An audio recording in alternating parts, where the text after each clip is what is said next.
pettiest reason your family member tried to ruin your life? My sister cornered me in the kitchen after Thanksgiving dinner and pulled out an actual ruler to measure our engagement rings. Yours is 2 millimeters wider than mine and you need to exchange it immediately, she said, grabbing my hand so hard it hurt.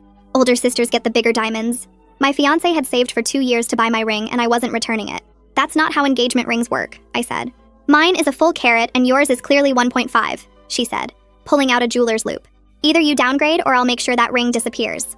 You're insane, I said. Dad agrees that it's embarrassing for the older daughter to have the smaller diamond, she said. When people notice, they'll think my husband loves me less.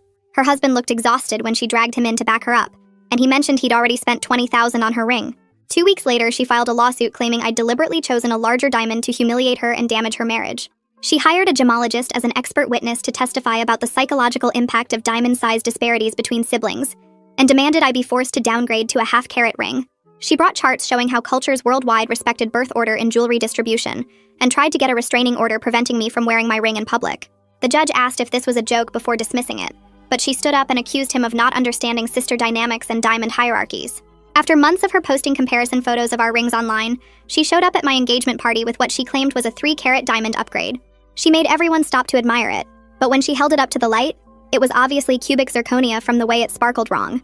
Her husband admitted he couldn't afford an upgrade, so she'd bought it herself, and when people realized it was fake, she screamed that at least it was bigger than mine.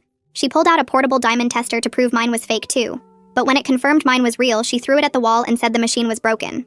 She decided to steal my ring by staging an elaborate heist at my apartment. She hired actors from Craigslist to pretend to be maintenance workers while she snuck in through the bathroom window, but she got stuck halfway through. She dangled there for 2 hours trying to wiggle free, and when she finally pushed through, she flew across the bathroom and crashed into the mirror. She got up covered in glass cuts and searched for my ring, tearing apart everything, but I was wearing it. She tried to escape back through the window but slipped on the broken glass and fell into the bathtub, hitting the faucet so hard it broke off and water started spraying everywhere. She ran to shut off the water main but grabbed the gas valve instead and filled the apartment with fumes, then tried to call for help but dropped her phone in the toilet. She was so dizzy from the gas that she stumbled into my closet thinking it was the exit, and pulled the entire clothing rack down on herself, then crawled out and made it to the actual door, but it was locked from inside, and she'd forgotten how locks worked from the fumes. She finally broke down the door with my kitchen stool but used too much force and went flying down the stairs, bouncing off every step until she landed in the lobby fountain.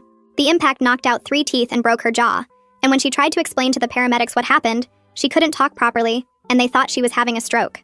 "You destroyed my face because you had to have a bigger diamond," she mumbled through her wired jaw in the hospital. "I'll never smile again because you're so materialistic. I wasn't even home when you broke into my apartment," I said, but my mom grabbed my wrist. "Your sister has permanent dental damage because you couldn't let her have this one thing.